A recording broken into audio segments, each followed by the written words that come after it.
It's been about a month since I started using this LG UA80, and I think that's enough time to move past those first impressions. In this video, I'll share what I've loved, what's disappointed me, how it's been performing with everyday use, and whether I still think it's worth buying. Let's get started.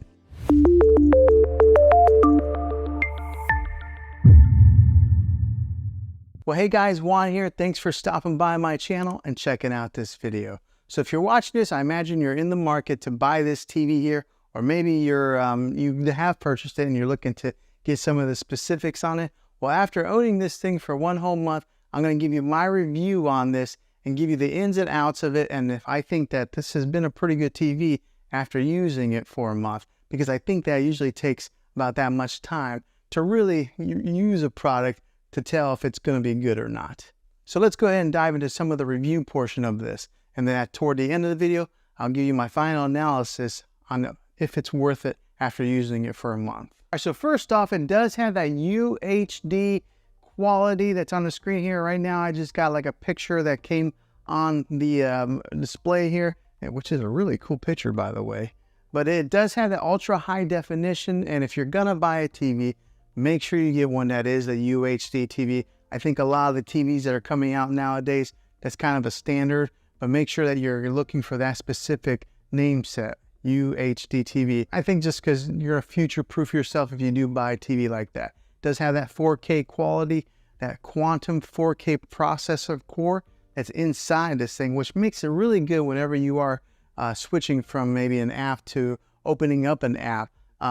With that quantum core processor that is built into this TV, it makes it pretty quick to pull up any kind of movie or anything that you're looking to watch. So let's go ahead and pull up one of the menus here. And LG does have a pretty fluid menu bar that comes up from the bottom here.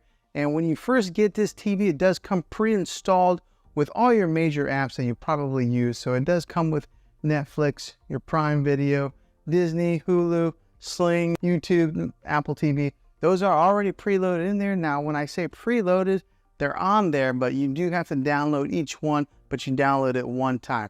Now, those who may not know, you don't get that app. You got to have the subscription to that app, but they are on there.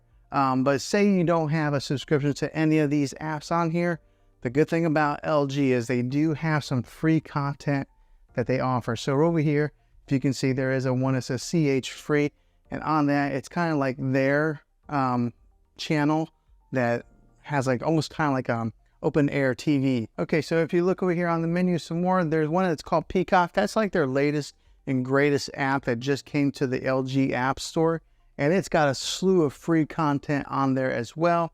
It's got the Google Play Store if you are into that family there of the Google apps. It does have Vudu, Showtime, Stars, Redbox. Remember, we used to have to go buy or rent a DVD and then return to the Redbox store. Well, now you can just rent them right here on the app. It's got the CBS All Access, Spotify, so if you do want to listen to any type of music, you can do that right here on the TV. And then it's got a YouTube TV if you're into that, and then also just, well, the regular YouTube app below it. So it has pretty much all your major apps that you're probably looking to consume any type of media on. Now, one that it is missing is the Spectrum TV app, which for myself, that's how I watch regular TV. Unfortunately, Spectrum did sign a deal with Roku and Samsung, so their app only goes on those two platforms. So you can't get the Spectrum TV app on here, but I think that there's a whole slew of other options, and if you're looking to get any kind of like live TV media consumption. Now, after testing this TV out for a little bit of time, the one thing that really caught me by surprise is how loud it is. A lot of times I only have to listen to this thing. Right here's the volume button, but I usually pull it up to about 18 is where I'm comfortable at listening to it. And I do have kind of a longer room here. 18 is plenty loud for me. So therefore I don't really need a sound bar with this TV. That's just an additional expense. If you're wanting to save a few dollars, I think you'll be okay with that, because a lot of these TVs, the sound is just terrible. But with this one here, it performed pretty well. Now, if you do want to get some of those booming bass sounds whenever you're watching your action TV or anything like that, then yeah, look at maybe adding a sound bar to enhance your movie watching experience. But if you're just looking to save a few bucks, this TV, the sound in it will do just fine. Now, like I mentioned before earlier in the video, it does have that quantum core processor that helps push that 4K content on this thing, which is great because it gives you that nice, crisp, clear image like this one here that's on the screensaver. That quantum processor helps boost and makes those colors very vibrant and maybe reduces a lot of the noise that would be in an image. Therefore, it does also translate into video watch, giving you that really dynamic color that you're looking for.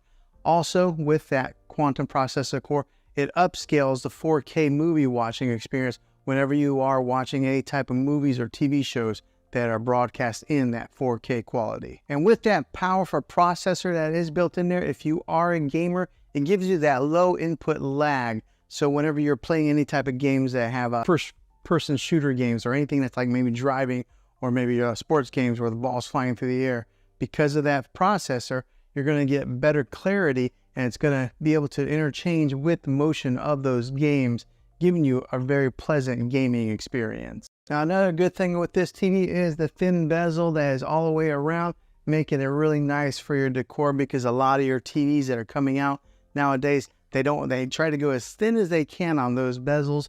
This one here does a pretty good job as far as being able to maybe match into your decor. Right now, I just have it sitting on top of a dresser. There are 4 screw holes on the back, so that way you could mount this on the wall if you wanted to. Now, let's talk about the back a little bit more and just talk about the inputs that it does have. Okay, so on the back of this thing, there is a USB input in case you're wanting to hook up any type of media player to it. It does have 3 HDMI inputs with that ARC HDMI in case you're wanting to hook up, one of your game systems like an Xbox or a PlayStation to this. It does have the ARC HDMI input on here also, giving you 2 other HDMI inputs. It does have an Ethernet port in case you're wanting to wire in your internet directly into this. And it does have your RCA jacks with all the color coded. And it does have that old-fashioned coax cable in case you're wanting to hook up an antenna to this thing and watch any live open-air TV. Okay, and just to give you a quick little look at the remote here, this is what is on the remote. It does have a built-in Netflix button.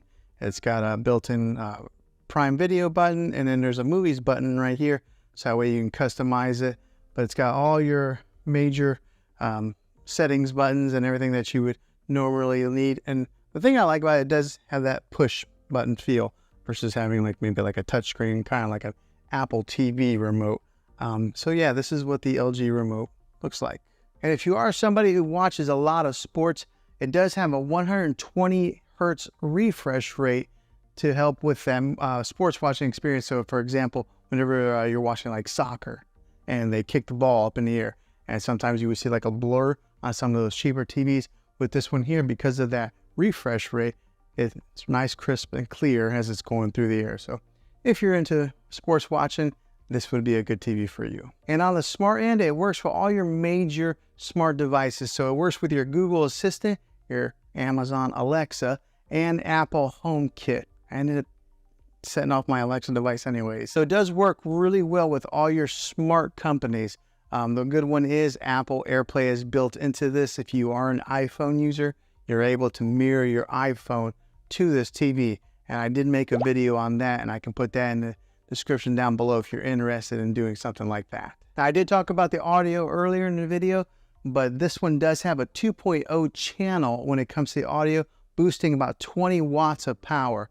And it is a downward type of audio. So the good thing about it is this is mounted up a little bit higher than a lot of your TVs. And because the sound does point downwards, it bounces off like that and goes into the direction of where you're watching, or maybe bounces off the wall and kind of helps project it out. But it is plenty loud for you. And then just to give you the weight size of the TV, it's a 24.9 pounds. So it does have a little bit of weight to it, but the bigger the TV, the heavier they are. And then fresh out of the box, whenever you do buy one of these LG TVs, they do come with a 1-year warranty. I've never really had to use any warranties on my TV, and I've never bought any extended warranties myself. That's just me being an average consumer. Okay, so would I recommend this TV after using it for 1 whole month? I think that if you are using it in maybe a spare bedroom or using it for gaming, I think that it would be a great TV for those situations. As far as maybe making it your main TV in your living room where you got a bunch of people watching it, I think I would probably upgrade to something a little bit better. But I think for the average person that is watching it in a spare bedroom or gaming, this would be a good TV for you. So maybe this video was helpful to you. Hopefully it was.